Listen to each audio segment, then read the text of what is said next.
Hey, thanks for coming, everybody. We're about to go live here in just a second, but we're going to have an open discussion here. If all you guys get in there, get in the chat area, and if you got some questions and stuff you want to throw at me or the crew, feel free. And with that said, I'm going to open it up, and there you go. So everybody's live. So everybody say hello. We got 15 people watching, and more people piling in. So um, yeah. Yeah, we'll just I'm just going to send out a few notes, let people know that we're live. So it's been a crazy week, right? I'm telling you. And that's one of the reasons I wanted to get together.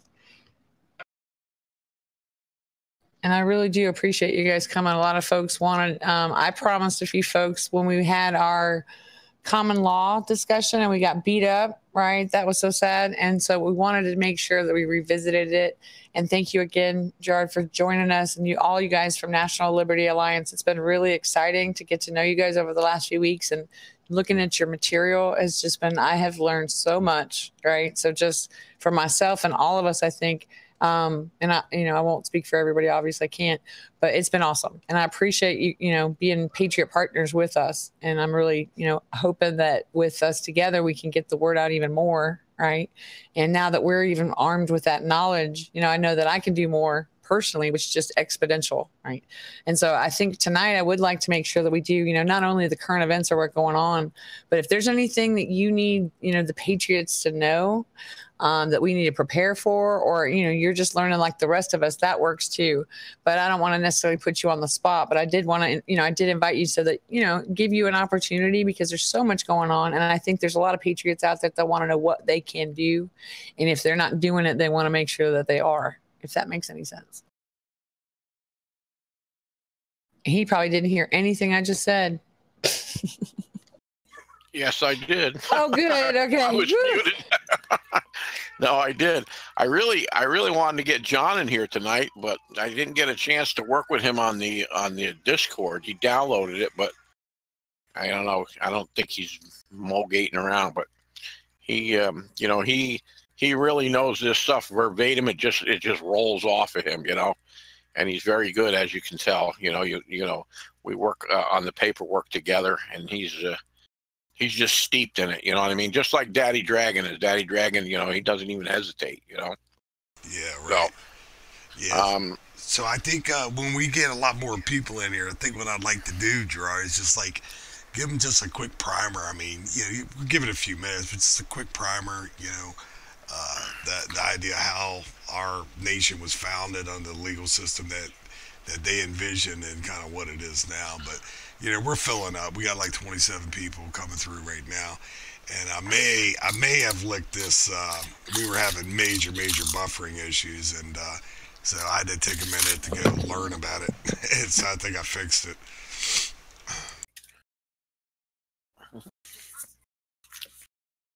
Hey, Coder, when you get a minute, can you throw me a wrench?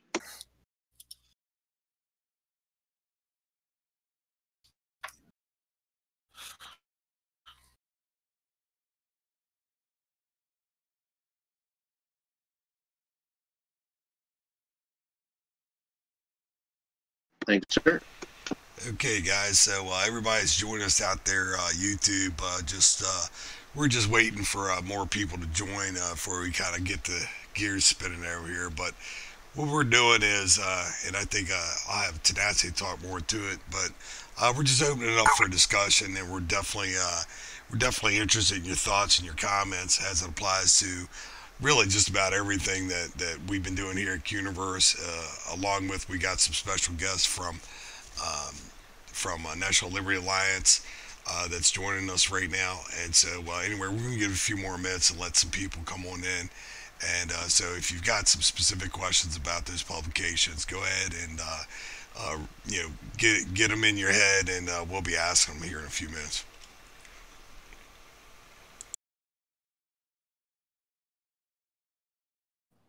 No, we also want to thank you guys for coming out. We know we've had a lot of supporters, some great, comments, and I just want you guys to know every single person, every single, piece of energy that you guys give to us, and every feedback has been really helpful. I mean, and it keeps us going because we see a lot of really yucky stuff, as you guys know, right? Or you don't, or if you don't know, we do.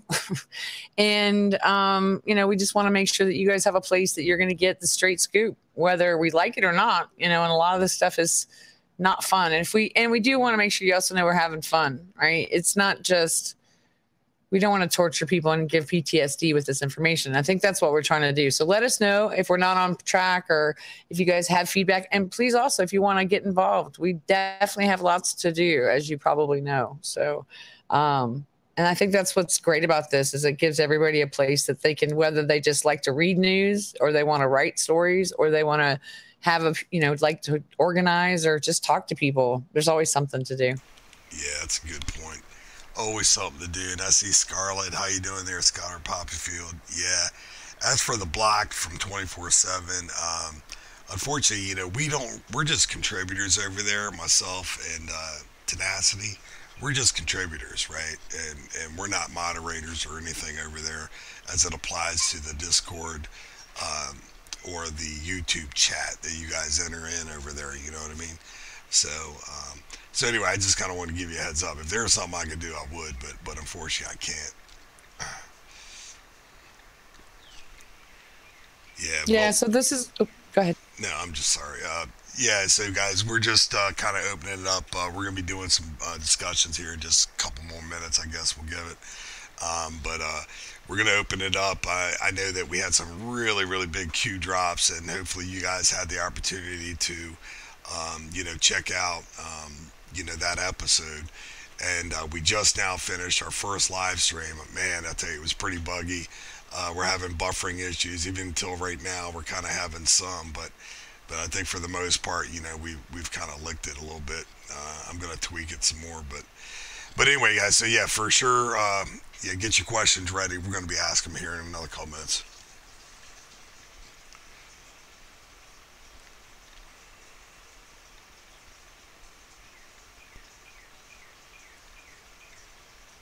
Education, I think, is more than anything else.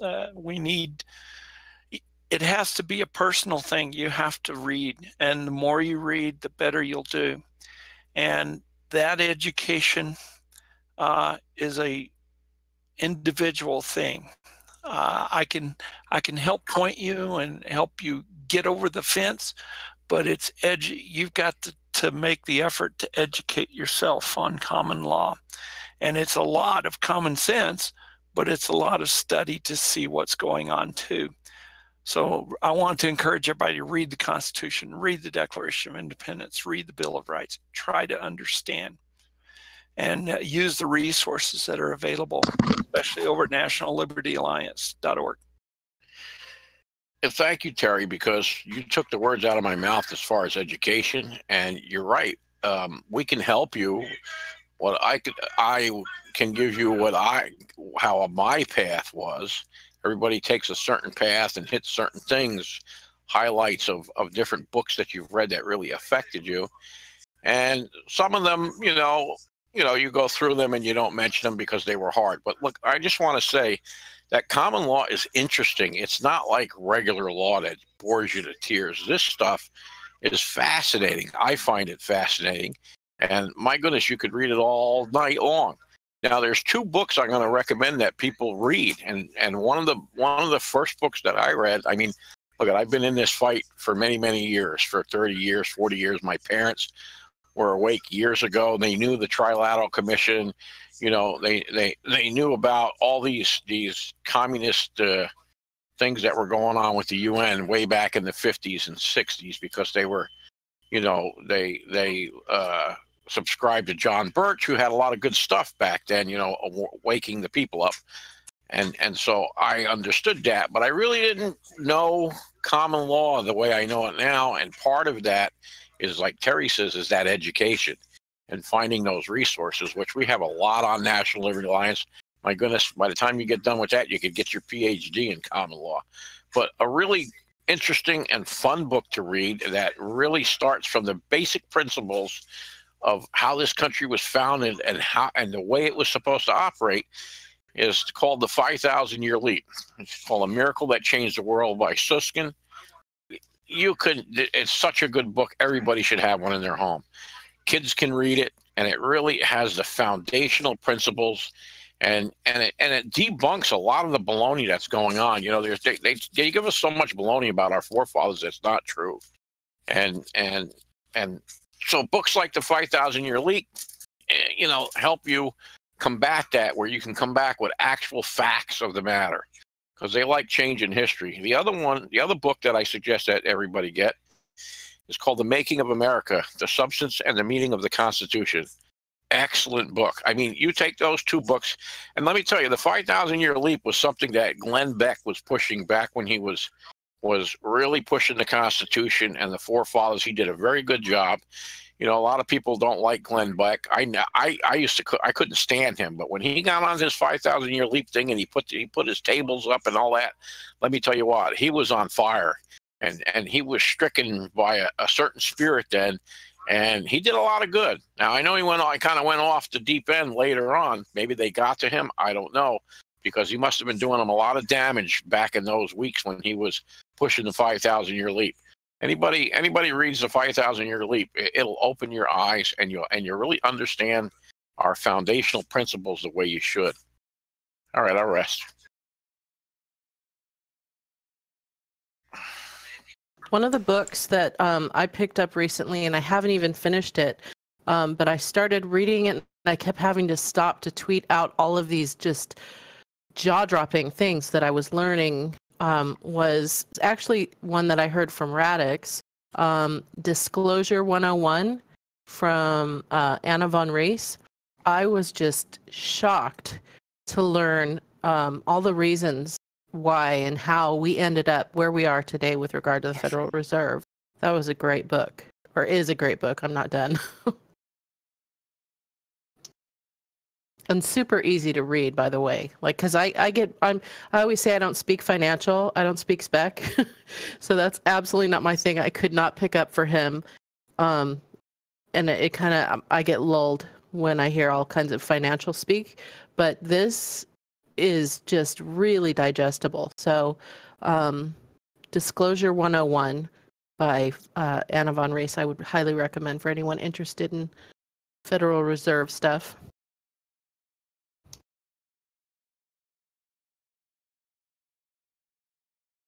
Yeah, it's buffering.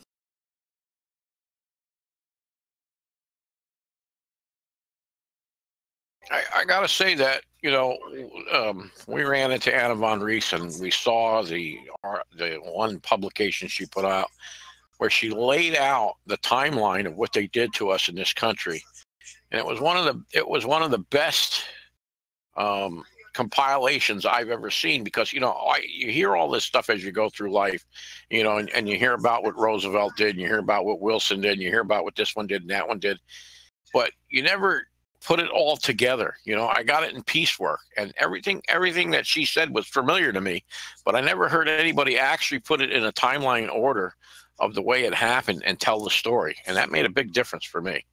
So, as a matter of fact, I think we even quoted part of her thing in one of our papers we used. Now, we kind of veered off with her because she got involved with a group there that was assigning judges and marshals and stuff through the post office or outside of the system, which we didn't want any part of, because that's what gets you arrested when you do it. You can't arrest people and bring them to the back of Denny's, you know what I mean? And that a lot of those people that were following her at that time, that's what they wanted to do, and they had their own appointed judges and marshals, and it was just way too far out of where, as National Liberty Alliance, that we could go. I mean, they're good people and all that, but some of the methodology I scared me, quite frankly. But like I said, she put one of the best papers I've ever seen on laying that out in a timeline that made sense. Well said, Strong Spear.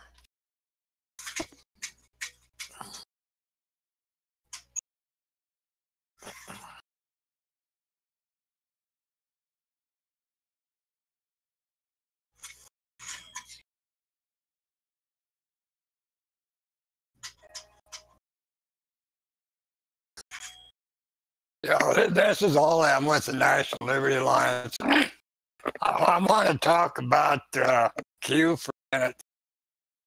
I was up at Great Lakes B school when they assassinated Kennedy, and I'll tell you what, you want to see a bunch of grown men cry? They were there, but I was with course and I've been waiting over half a century these days, and I shared his frustration.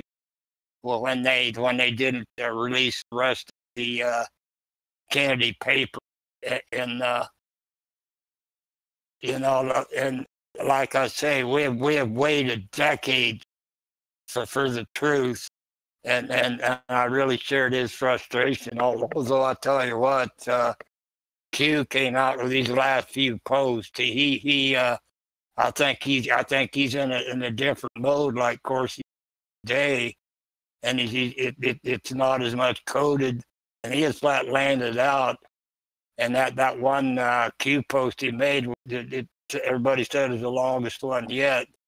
He is pretty well landed out now, and he actually made me feel better because I want to see I want to see people dangle. I've I had no clue how evil this world had become, and I'm out of patience. I'm tired. I'm 78, and I want to see something. I want to see something go down before I pass on. And I run out of patience too.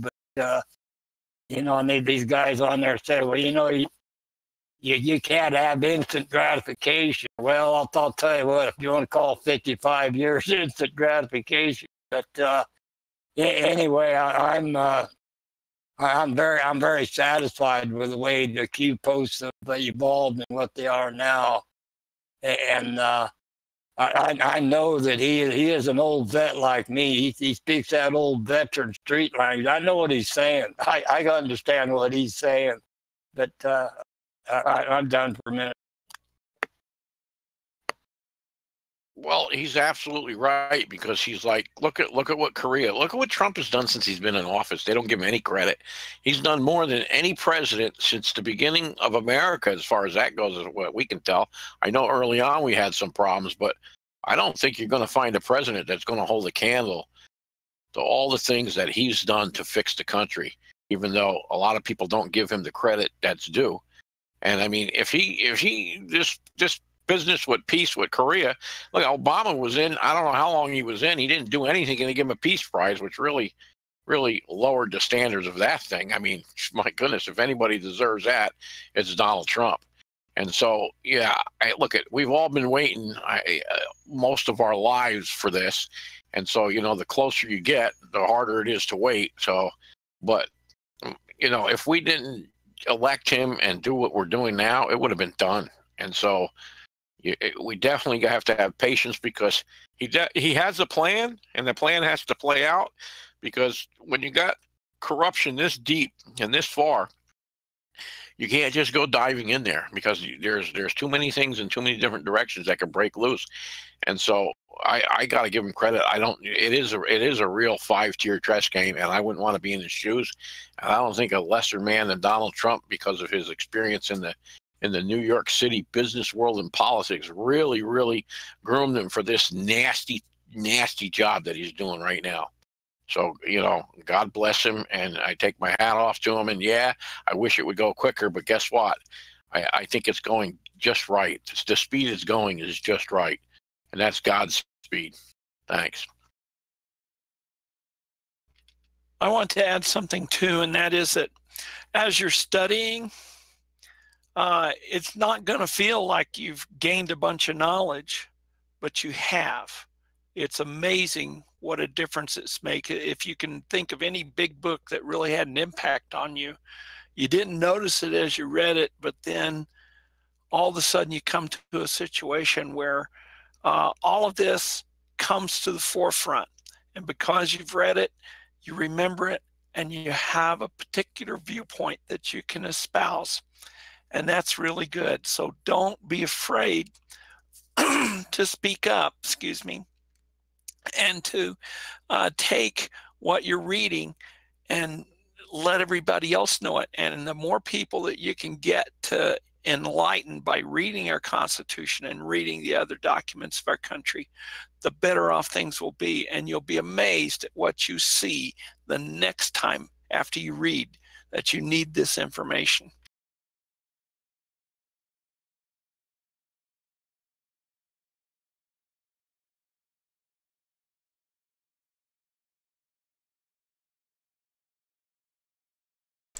Yeah, that's a real good point. And guys, look, I really apologize for this buffering thing. I'm working on it in the background while everybody's talking. So thanks for bearing with us. We definitely appreciate it. I'm gonna get it tuned up, and hopefully we can alleviate this altogether.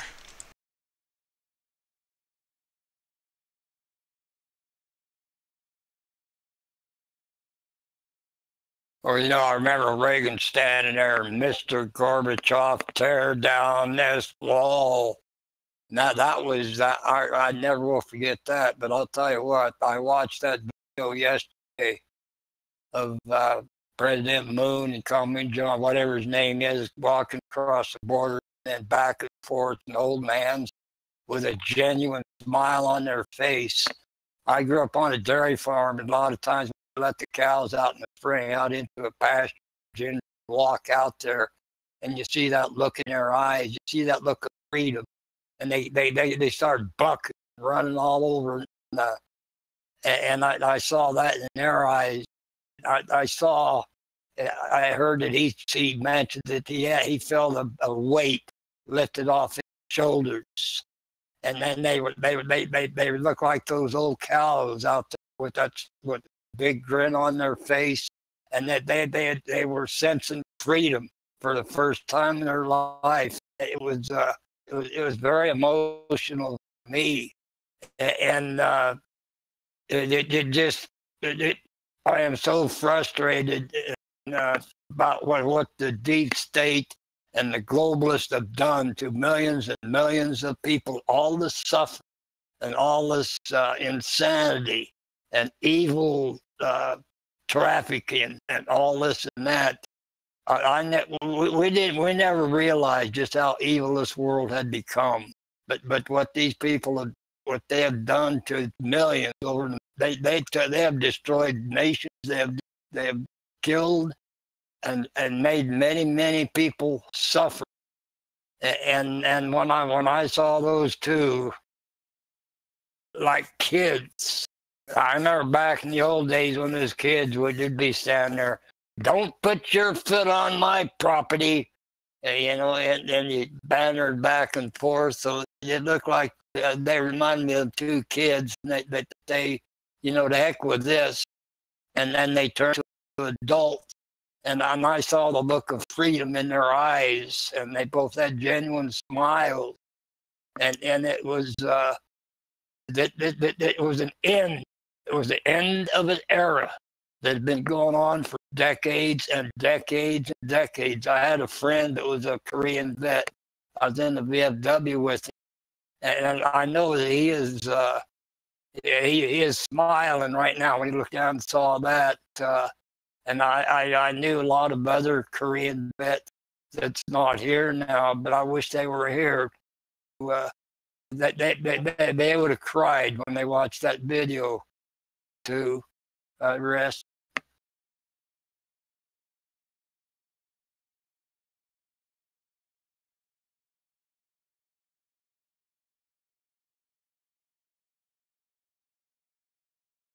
If I'm talking too much, let me know. You're not. Okay, I wanted to put something out for people.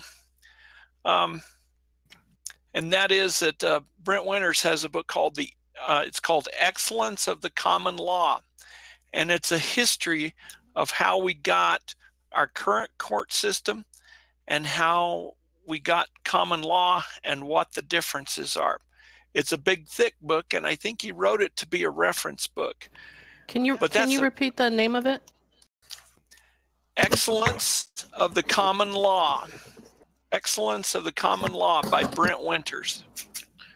Yeah, you can really good on Amazon or on his website, commonlawyer.com.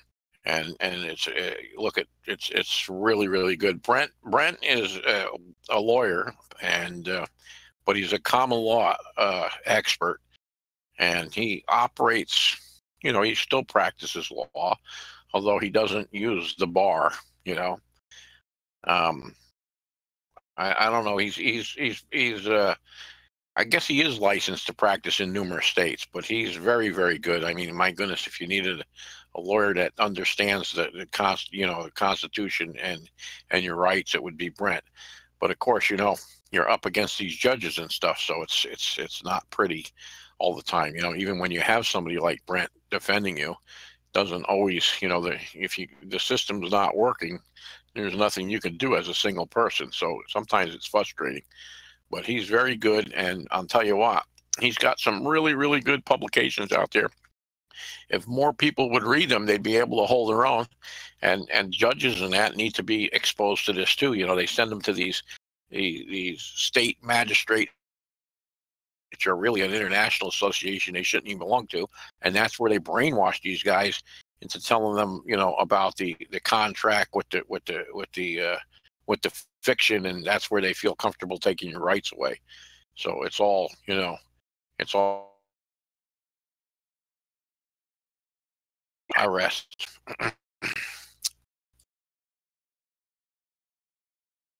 Yeah, for the viewers, I just pulled up National Liberty Alliance. Yeah, and that's a good resource to that book. So, guys, I'm fairly certain it'll be available out there on Amazon somewhere. Is it also on National Liberty Alliance there, Gerard?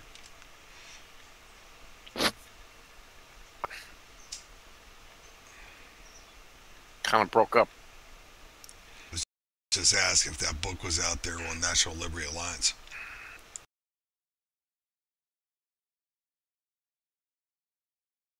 Coder. I hear National Liberty Alliance.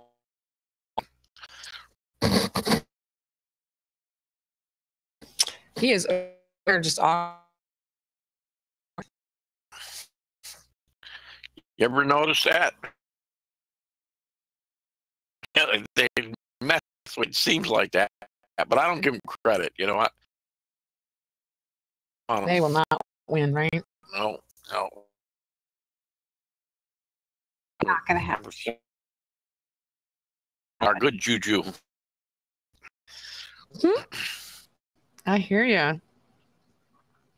I was seeing a lot of good juju this week. I mean, gosh, what did you think when you saw North Korea, you guys? I'm telling you, I feel like that's like, not everything. I mean, but we've been working up towards it, but that felt like a click. You know, like they changed the channel. Like we changed direction. You know what I mean? Yeah. And look, you know, if a president didn't do anything else but that in his term, that would be considered monumental. I mean, here we are, just a little over a year, and I guess that's the biggest milestone. But I mean, my goodness, the stuff that's going on with this guy is unbelievable. The march back into freedom, basically. You were spinning on folks here, so I'm just letting them know that we didn't leave them. Well, you know, Germany wasn't that split for as long as Korea's, but I remember after the wall came down, cousins and relations hadn't seen each other for a long time were walking over to their house. And I remember watching videos, not, you know, news clips, stuff on that, where they relatives, they're holding family reunions and all this and that. Of course, in North Korea, I doubt if there's any family members left in either country. But however, I can imagine those people in North Korea that's been starved, and they've got a lot of catching up to do, you know, to learn what the world is like. And I can imagine them going down and walking the streets in Seoul and around in South Korea. It is a major event. It is one of the major events of this century. It is going to change history forever. A major event. And if it hadn't been for Trump, Trump they detonated the nuclear bomb. Plus, I think the biggest difference they made, they got the CIA out of North Korea, and that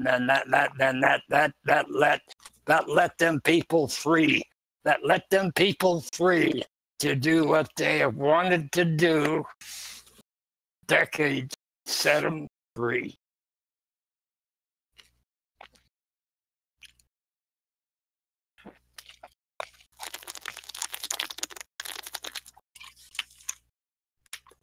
That sounds weird. Yeah, it was pretty evident with the coverage of the two leaders there, how happy they were that this was all happening too.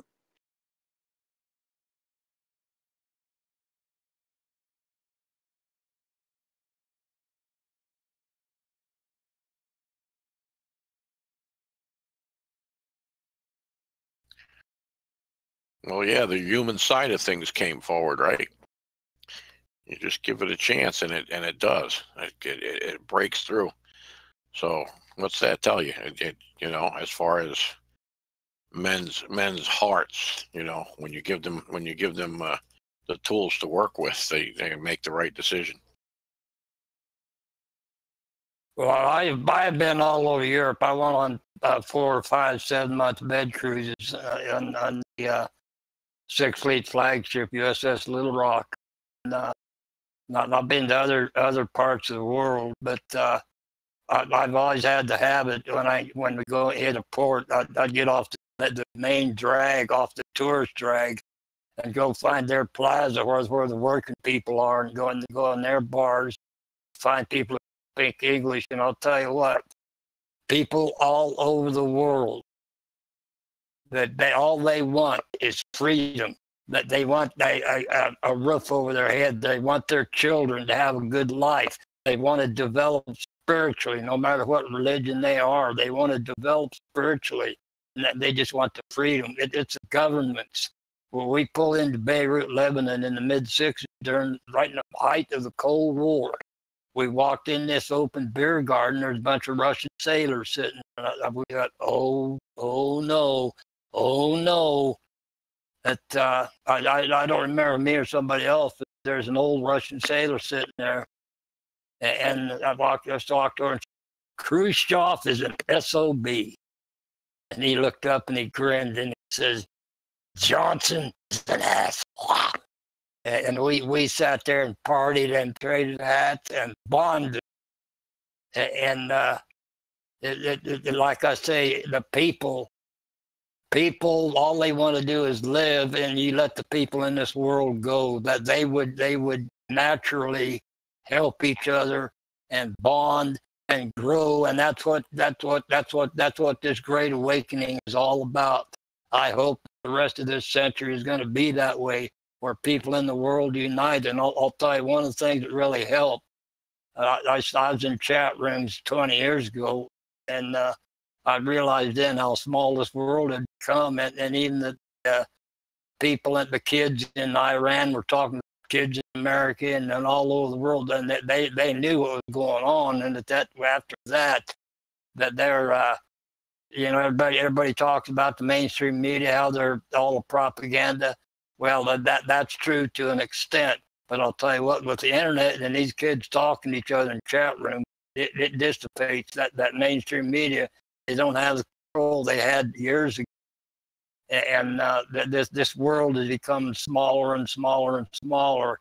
And when this great awakening is done, it's going to be It's going to be a fine place. It's going to be a world that humanity can survive and thrive in.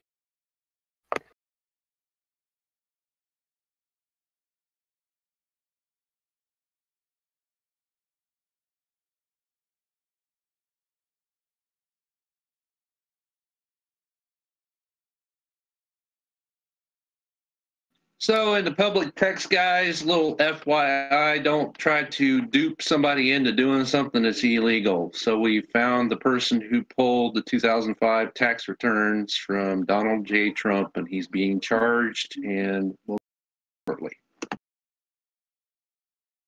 Well, that's good to hear. The one that Ouch. leaked it to us, what's her name on CNN or I do believe MSNBC? so. I do believe so. Rachel Maddow. Maddow. Mad cow? Actually, she's on MSNBC, isn't she? Yes. Yeah. That's Well, all there the is- same. Yeah, they're all the same anyways. Yeah. Fake news. Nice to see consequences finally, right? I mean, we certainly been missing those, right? I mean, we get them. My goodness, just roll through a stop sign, you got consequences, right? We get them all day long. These people run rampant, and they don't have to do anything ever, right? Yeah, well, maybe no guns for them. Can I maybe say they'll something quit about, doing it. Can I say something about that? Sure. Okay, I hear this over and over again. It's a common theme that, once they get in office, it's just terrible until the end of their term and blah, blah, blah, blah, and things like that. One thing in common law, you can have a grand jury and everyone, all of us, any community at any level can form that grand jury and investigate something that somebody who's elected official has done or violated their oath. We can take that back and bring an indictment if the evidence proves it out. If the evidence says, yeah, there's enough, we need to indict, and the grand jury, the common law grand jury says yes, which is us, then we can take that person out because they're violating their oath if they're doing something untoward. And I want you to know that that is an idea that just can be given everywhere, that as you participate in a common law grand jury, and you find that Joe Blow, county commissioner, has not been doing the right thing, or he's been taking bribes or something, if you suspect it, you can talk about it at the grand jury, and the grand jury votes, and if necessary, they bring an indictment against the person, and then you turn it over to the prosecutor. What we've had is grand juries that throws by the prosecutor in a given district or the district, and as long as it's controlled by lawyers and controlled by the court, it's not a true common law grand jury. And it was Antonin Scalia in Williams, U.S. versus Williams, who talked about this. And that's really where a lot of this started. So I just want you to know that that avenue exists, and we haven't been told about it for years and years and years. I yield. Look, it's part of our heritage, and we just took it for granted. I've looked up the old minutes from the old grand juries back in the 40s, and they would go in and they would just investigate. I mean, primarily it's the people coming. It's a grand jury that's formed by the people is usually formed by the people to investigate government. And you really should read that U.S. versus Williams, because he really puts it in perspective. And he basically tells you that the courts have no control over them. They can't tell them how they come together. You have to work under the auspices of a court, and that's why we went in and got a number, because they wouldn't let us in. But people took it for granted. Grand juries were always, they did regular investigations in counties of government offices, and they can investigate just because they want to, just to be assured that the law wasn't being broke. And back then, they used to allow grand juries to write prescriptions and informations that weren't necessarily indicted, and they were investigating a certain government office. And let me tell you what, there ain't too many of them doing the right thing right now. So, and yet you're not going to want to go in there and indict everybody, because you'll have to close all your local governments down overnight. That's not the idea. The idea is you go in there, and if there's not blatant criminal activity, but you see this going on and that going on, you write a prescription and information, and you say, look, we found this, it's a warning. The grand jury found that these funds weren't being funneled properly, blah, blah, and they write a prescription. And you better believe that they were going to want to fix that, because now it's on record of what they're doing. I mean, the latest thing that came out, they said, oh, we don't want the grand juries writing prescriptions because that's going to ruin the reputation of the elected officials. Can you imagine that?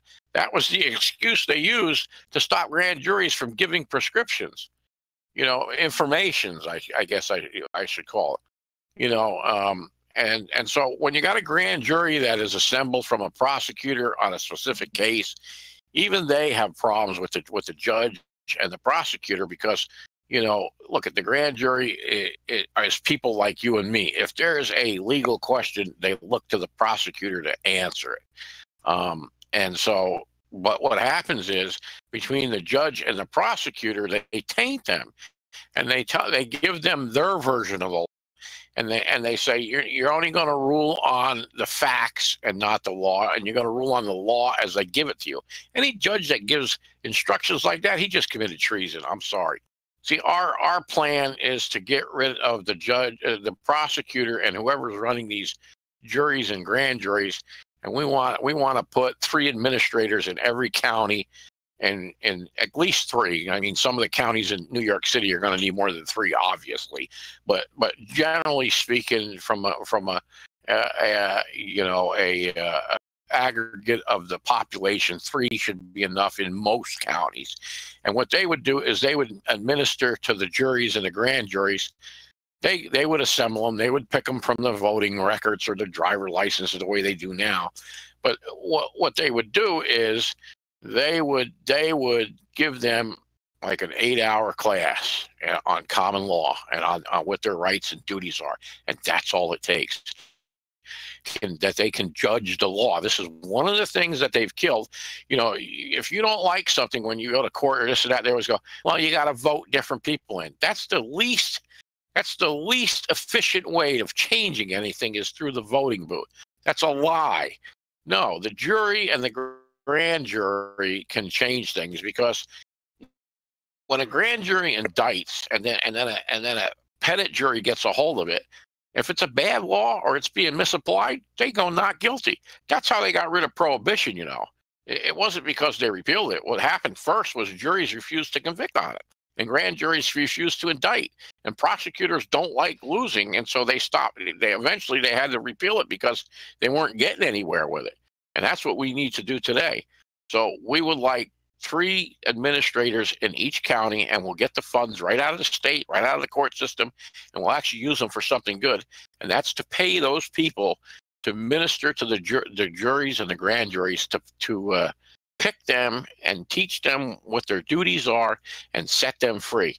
Years ago, they had a term called a runaway grand jury. What a runaway grand jury was is a prosecutor would pick a grand jury, and then the grand jury in investigating the case for the prosecutor would find other stuff and go off and chase the other stuff.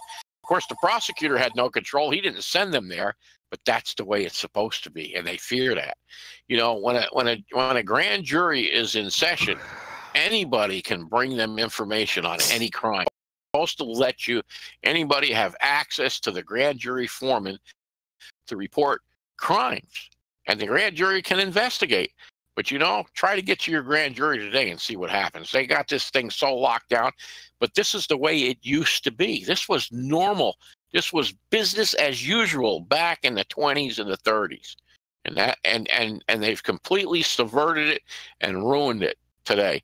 And so now when we say grand jury, we have to say common law grand jury, because they're so far out of the law.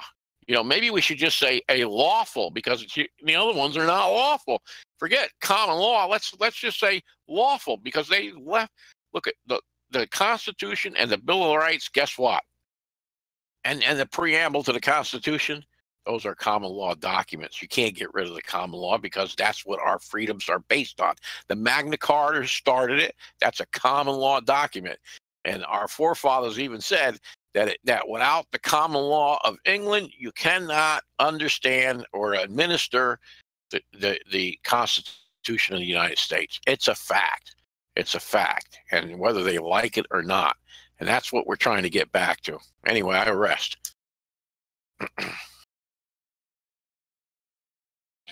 No, we've been buffered, so you got to say it over and over and over again. No, I can't. I I'm can just only kidding, do but it you know what I once. mean.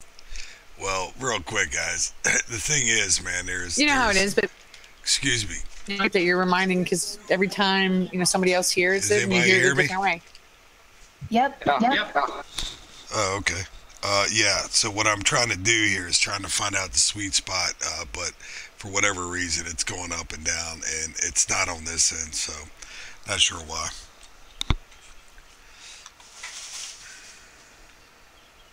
Hey, Coder, can you tape this? Will your recording come out okay, or does it mess Yeah. everything? No, it can definitely get recorded. I mean, but the streaming thing is what was suggested we would try to do today, and of course, it's just not working. Well, that's because we're streaming. They don't want us taking CNN and these narrative away here with this. There's too many people listening. Yeah. Coder, are you streaming directly from Discord, or are you using OBS Studio? Yeah, no, I'm not using Discord to stream. OBS is being used, but no, Okay. the idea behind throughput and all that stuff, man, I'm on fiber, and there is no bandwidth issues over here at all. As a matter of fact, this is Yeah. using a very, very small percentage. So, yeah, it's definitely not on this end. But anyway, it's all good. It's not on that end. I was going to suggest Linode, which is a very cheap service. Do that $5-10 a month. If you're on fiber, it's on the other end. It's YouTube again. Yeah. Yeah, I should spend some more time tweaking on it and see what I can do. But yeah, so anyway, that's what we got, guys. Listen, when we start a talk like this, we should start with a prayer, and we should bind those demons that they're sending to us to do this. I'm telling you, you might not think it makes a difference, but look, we're battling powers and principalities, so we're going to put the spirit on them, and we're going to call them out, and we're going to confound them, so that everything they give to us bounces back to them, and their system shall fail, and we're going to do it in the name of the Lord. Amen. And believe me, that's way more powerful than you could ever know it is. Amen. Amen. Amen, brother. Amen. Or you've Hey, got Spectre, 10-4. you got that article from last night we found for the boat? Yeah, let me go Can grab you it. drop it in public text for this gentleman here? And let him know that we found it. Actually, What are you I gonna tagged. try and make Ollie cry again? I can pull it up and read it. Why don't you Find it. bit.ly it or drop it so we can bit.ly it and share with the YouTube chat I- too? Do that as well as soon as I figure out where I need to go to find it. Cool. See what comes out of all this? That was something that you would never think, but here it is. Here Ollie's been waiting for this. It's been bothering him, and it's come out of all this new movement that's going on. I mean, who would have thought that it would be now in this time? 1968 till now. In Yep, November, during the meetings in the Forbidden City, the first sitting U.S. president to visit that place was greeted by several world leaders, and they discussed real issues, not fake news. Imagine that. There we go. Let's do this. There is your bit.ly. You are awesome. Thank you. So this particular article, which I believe you brought up last night, Yes. of course, ad blocker. Nice of you. After 50 years, Pyongyang still has captured. That's funny. I just had a problem earlier.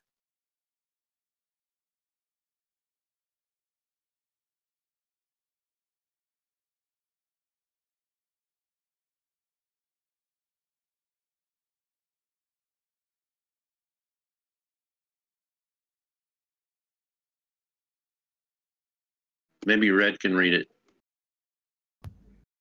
Yeah, go ahead. Y'all want me to read? Please. Yes, ma'am. All right, let me get it open. Funny, I had it working earlier, and now my ad blocker doesn't like it. Dropped it in text. Yeah, it's a short bitly there. Public text.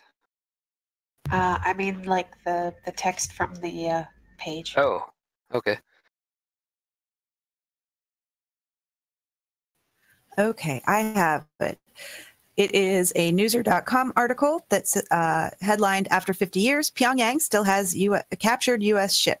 Crew of the USS Pueblo was released after 11 months." Hang on.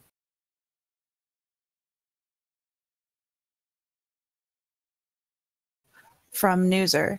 50 years after it was seized by North Korea, the USS Pueblo is the only U.S. Navy ship held captive by a foreign government. And though mostly forgotten in the United States, the quote, Pueblo incident for North Korea remains a potent symbol of military success. The spy ship, attacked and captured 50 years ago this week, sits in the frozen Potong River on the edge of the sprawling Victoria's Fatherland Liberation War Museum complex in central Pyongyang, according to AP reports. Amid the escalating flow of rhetorical attacks on Washington, allegedly trying to sour North-South relations ahead of next month's Winter Olympics, North Korea's state-run media may have played up the anniversary as a milestone in the country's struggle against the U.S. The Pueblo was ill-equipped for the fight it got on January 23, 1968. One U.S. sailor was killed when the ship was strafed by machine gun fire and boarded. The 82 survivors were taken prisoner. The U.S. sent carriers to the Sea of Japan and demanded the captives be released. North Korea, for its part, forced the members of the crew, who say they had been beaten frequently, to make public confessions. Former POW Stu Russell says their treatment worsened when their captors realized the meaning of the middle finger gesture they had been making when they were forced to pose for propaganda photos.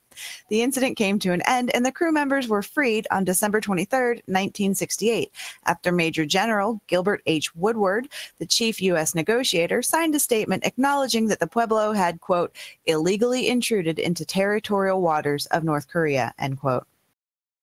And this article was out, I think, January 18th of this year. It's showing posted January 25th, 2018. Yep, so it was before the Olympics.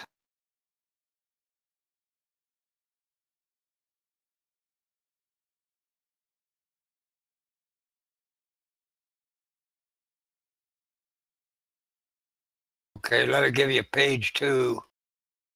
I was aboard the USS Little Rock, 6th Fleet flag, 6 years. I finally got shore duty in 67 down at White Sands Missile Range, and certain things had happened. I was starting to get red-pilled at that time. I had suspicions about the Pentagon and the higher brass and all this and that. They're all turned into politicians. But after and that Pueblo incident was one of the reasons that I got out. I couldn't handle it. But years later, I found out about the USS Liberty, and I think that was in 67 or 68. It was during the Six Days War. USS Liberty, that they napalmed that ship. I talked to sailors later. Had the USS Little Rock back, that was back in Med as flagship, 6th Fleet flag. She was one of the first ships on scene. Sailors had to go there, and it was gut wrenching. There was body parts burned to the deck, and the Little Rock escorted her back to Malta, and it just so that's why I have such an emotion for the USS Pueblo. I associate her with the USS Liberty and what went on during the 60s. It was a disgrace. It was a disgrace to the U.S. Navy. It was a disgrace to this country. I rest.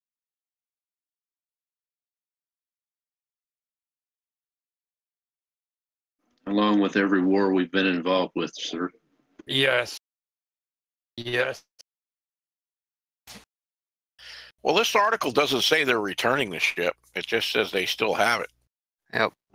So if we see that ship come back, that'll be quite a milestone if they let it go, because for them it's an attraction, right?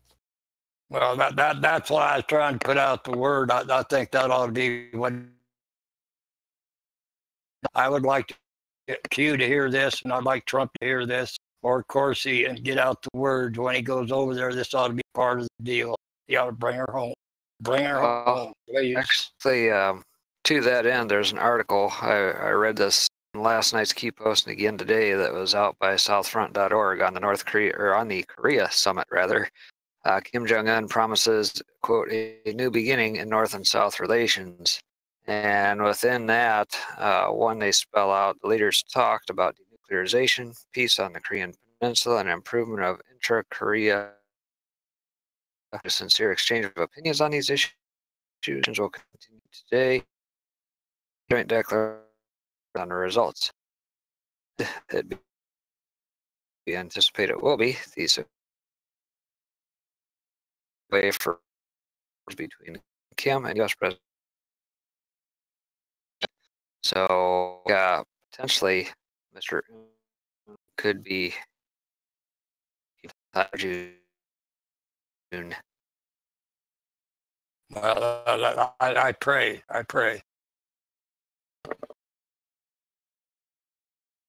That I've talked to most of the sailors that don't realize that what's going on there. She is still a naval vessel, been under captivity all this time, and when I tell sailors, like, they get depressed, very, very mad, and I'm doing what I can to put out the word, bring that lady home, bring her home. We have a nice message from a mom of 3x3. She said, I was super excited when INET Coder introduced NLA, National Liberty Alliance. I'm now using their website when teaching the Constitution to my children. Good job. Amen. Here, here.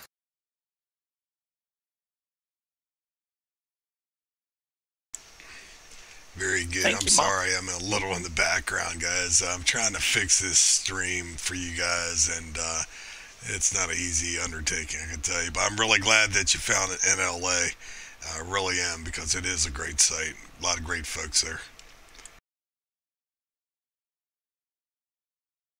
Oh, hello, everybody. Hey, Link. The missing Link. We found him. He lives. Ran out of memes. Recall the milk carton. America, are you from?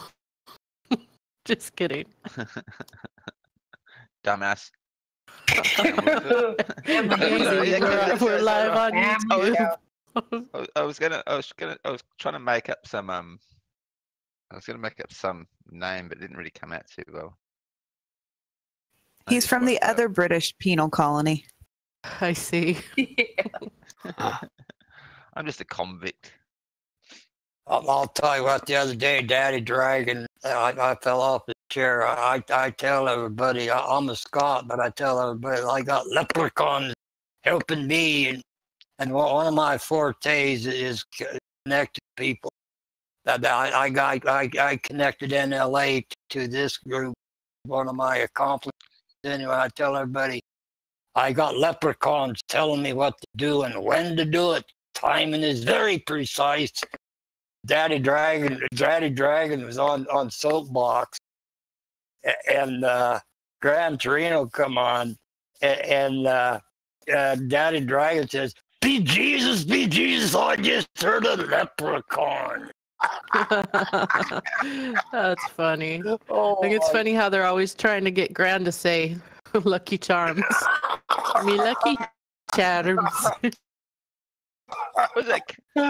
Oh my God! I fell out of my chair. I like that. I blew out my diaphragm with that. That was hilarious.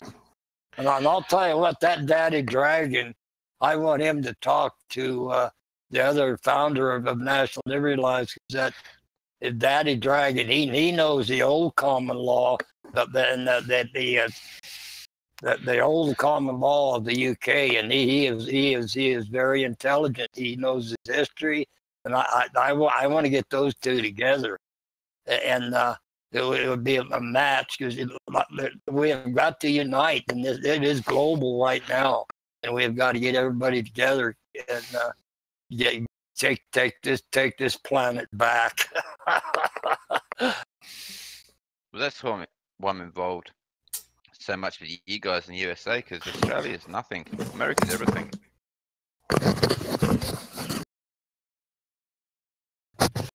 Over here, we can't do anything at all compared to the US. Yeah, they sure devastated. Well, I shouldn't say devastated. They put the whammy on Australia. They took your guns and whatnot. Australia politicians are just pathetic. Like, you may as well not have them.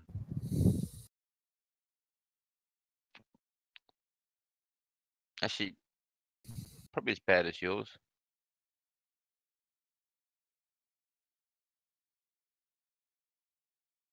The problem you got is a good person who wants to change things just can't possibly progress in the political system. Now the two-party duopoly. That's how they do the libertarians here. I got involved in that Ron Paul movement. That's a big mistake. I'm not a politician. I found that out. What needs to happen is they both get burnt to the ground. We start over with statesmen, a working man, half-time working at home amongst the people, and part-time working for the government, for the people in the government. I'll tell you right now, the most important elections in the midterms or in any election is the county sheriff and the governor. I was on the sheriff's committee, NLA sheriff's committee, year and a half. After them all here, we were trying to make the sheriffs aware of their authority and their duties and who they worked for, and trying to teach them more of the Constitution, Second Amendment. Most sheriffs are for the Second Amendment, and they say, "Well, I'm constitutional. I know the Second Amendment," but I lost my train of thought. Anyway, and I also worked on the committees of safety. But what we need right now, we need what I call a triad. We need a constitutional sheriff in the especially critical counties. We need civic activity. We need a committee of safety going on. And when that committee of safety evolves, or they learn the Constitution and whatnot, we'll get what Beer calls the administrator, get that common law grand jury going.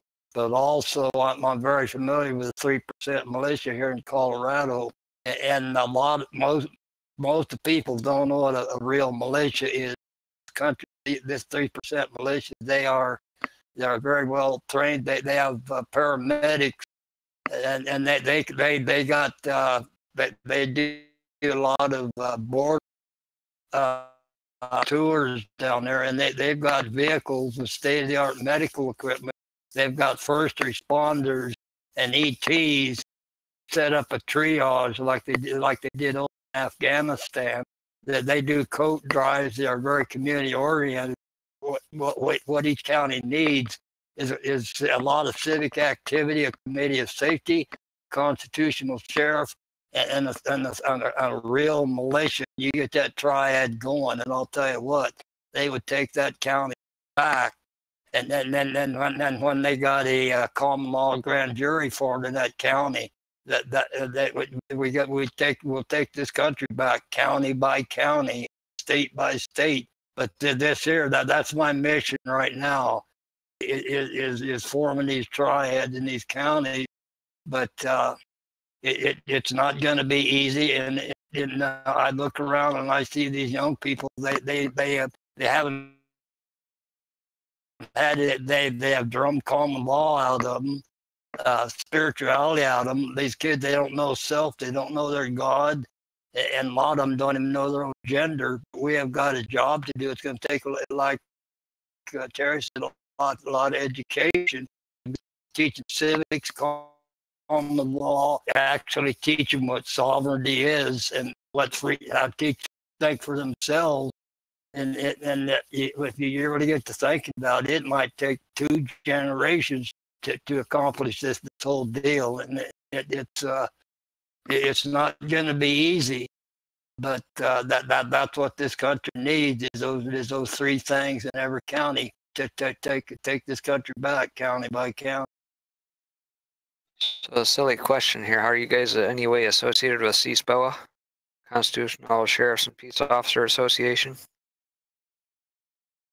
I have met Sheriff Mack personally. I've talked to him. Well, another thing, the Western State Sheriff's Association, you draw a line from Montana down through Wyoming, Colorado, New Mexico, all these Western states, they have been fighting the feds. They have been fighting the EPA and all of them for decades, and they finally lost. And then they formed that CSOPA. I never can remember the initials, but and I have met Sheriff Mack and actually talked to him. That's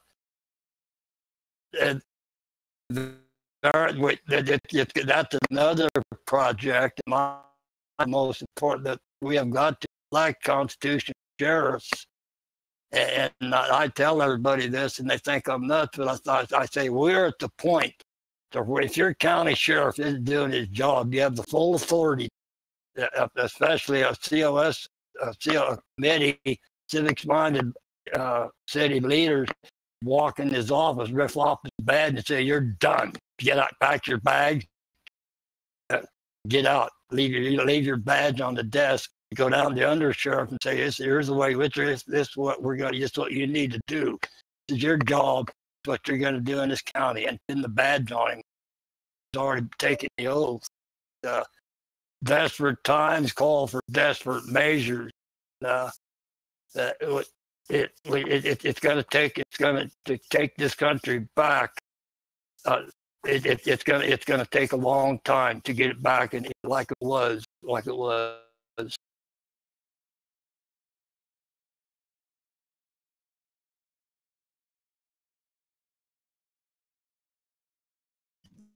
I would like to mention something that struck a chord with me, and that is that Wayne Hage in his book Storm Over Rangelands talks about the specifics of the West, but also if you look on YouTube for Angus McIntosh, he has a 1 hour and 53-minute, I think, video, and he explains how the regulations were rewritten, and he shows you where they actually did some of this stuff to get people to sign over their land and their legal rights. And it's a very good talk to listen to if you want to understand how this whole government can be corrupted, how the BLM can be corrupted, the Fish and Wildlife Service, etc. This is how they do it. And that's one of the best videos I've watched in the last, 2 years. It's Angus McIntosh. I yield. What's the topic? I'll have to go find it. If Okay, I'm not sure you can. I mean, you could post it in the pub and then add it to YouTube. So yeah, just grab that. Absolutely. I'll paste it in here as soon as I'll go find it. Okay. Oh, Nada. Yes, sir. I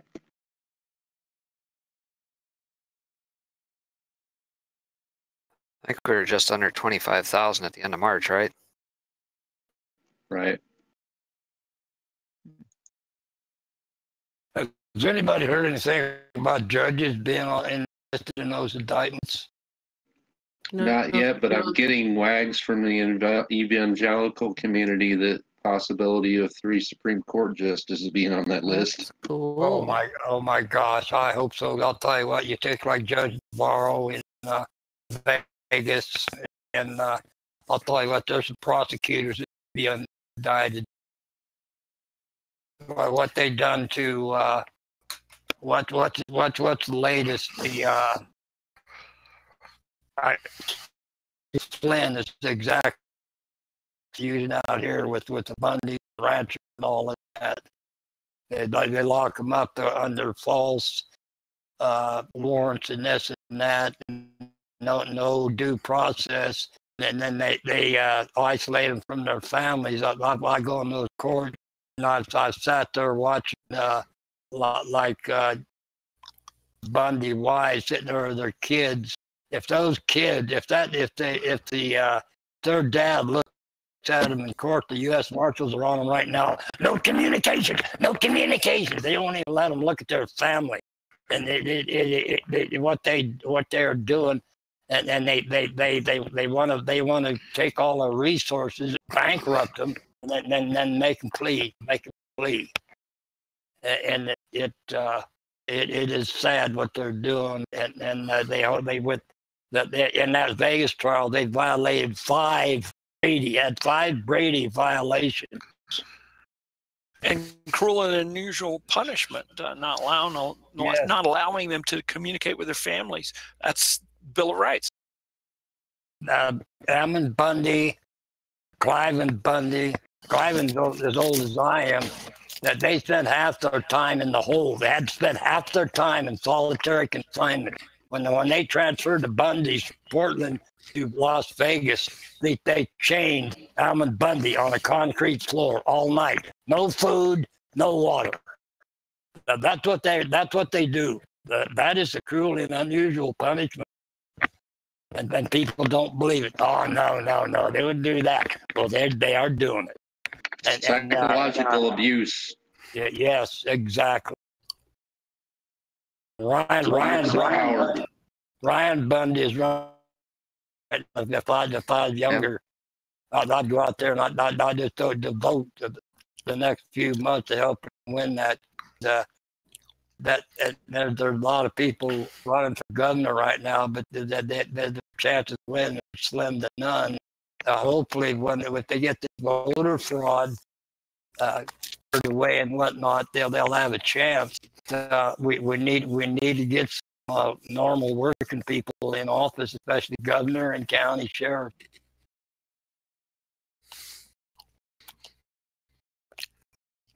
You know, Donald Trump's got to be real careful with this whole thing because, look at it, you take out 3 Supreme Court judges and indict them and put them up on charges.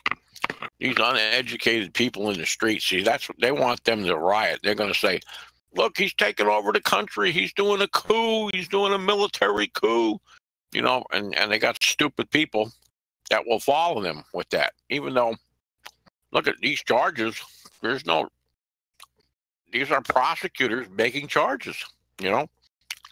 But we got to be very careful. Remember the Wicked Witch in the Wizard of Oz? She says, these things have to be done carefully. Well, they do, because this is what we're up against, you know, and they like nothing more than to have civil unrest over this, to try to stymie this and stop it any way they could, you know, or a war, or anything else that they can put out there that will stop the news from coming out of all their heinous crimes, and they are heinous.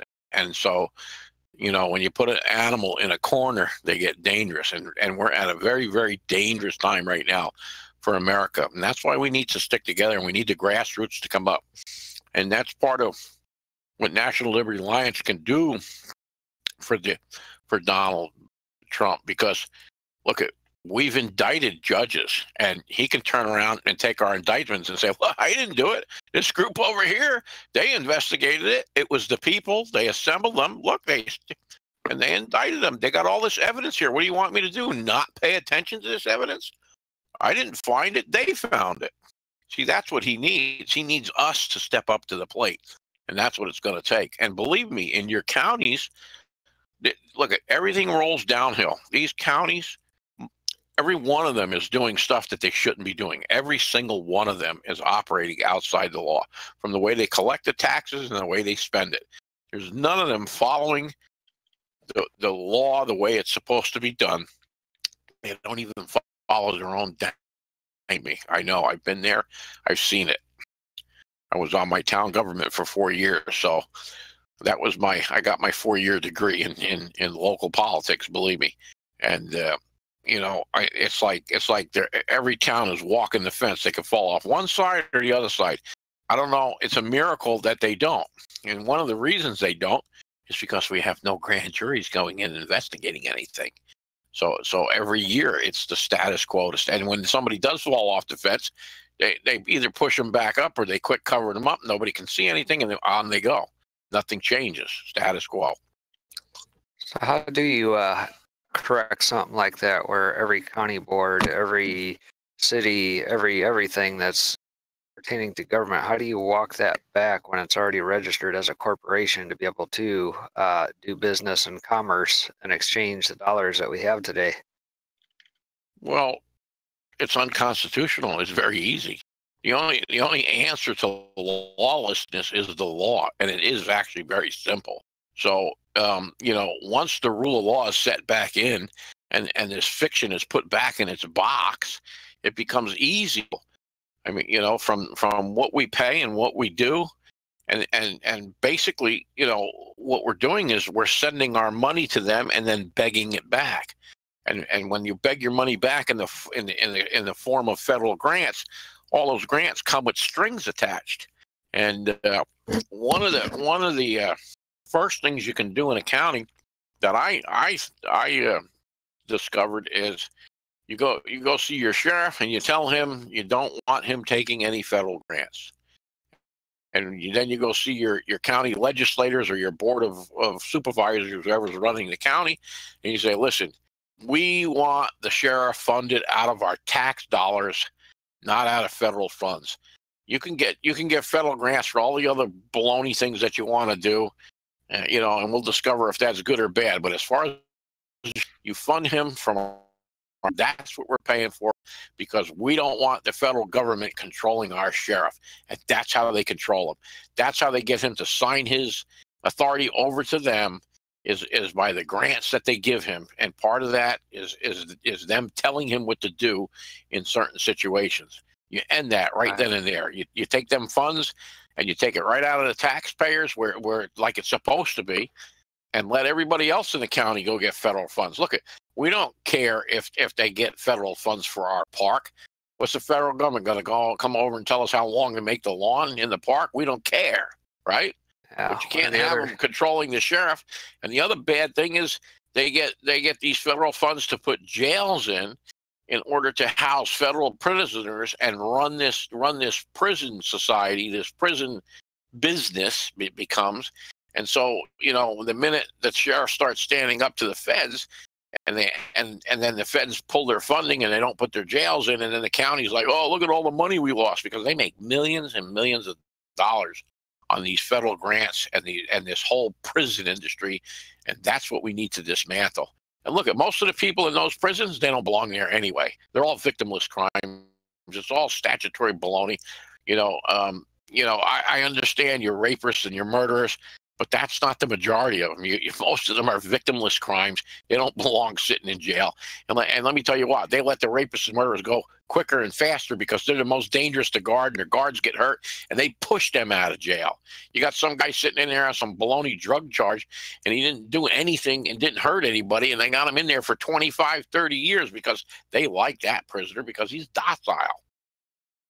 Yeah, another thing too, keep in mind, is a 1033 program that allows for the nice expedient transfer of military gear from overseas coming back directly to police departments. I think we put the pressure on them to knock that crap off and turn it all back in. We get rid of the militarization of our police forces too. You can't tell the difference between the armed forces and the police force today. Well, that's by design now, right? That's the brown shirts, if you want to call it that. That's but we were warned. Well, you know, another thing is after them all here at a certain point, yeah, in LA, we had habeas corpuses filed for the Bundys and all the political prisoners. But our main problem was there was no sheriff. A sheriff has the authority to walk in that prison corpus, and after it's gone through the process, said that I want this prisoner, I want this, and haul that body out, and we make a turnaround, and then put that prisoner in common law court, and then handle it in a court of record. But that's why I say that the only county sheriff. Hello, everyone, and welcome back to the G-Rated Family Gaming Channel. This is G-Dad, and his duties and responsibilities, and then you can make habeas corpuses and indictments and writs of error and everything else stick. That county sheriff has the authority to arrest POTUS. The county sheriff is the highest law enforcement officer in the country. That's the way the forefathers set it up. Yep. And like I say, a real county sheriff comes in with their SWAT teams and this. He said, "Get out of my county. You want to. If you're going to do something in my county, you check with me first." And that's exactly how the Bundy thing was de-escalated. It wasn't talk between Bundy and BLM. It was the deputy sheriff telling them to back off. Yes, finally the undersheriff jumped up and done his job. That exactly. Clark County sheriff, he's a knothead. He's one that went through that Las Vegas shooting and all that. He was deep state. The undersheriff of that county jumped up, said he told what's his name, Love. He told Daniel P. Love, leave, go. And that was the first time in a long time the federal government tucked tail, backed off, and then the cowboys went up and got their cows. But the BLM was killing cows and calves, and they killed Cliven's prize bull, and they had backhoes out there, and they were burying his cows, and they had snipers on the hill. I could sit here for 30 minutes telling you all the horror stories that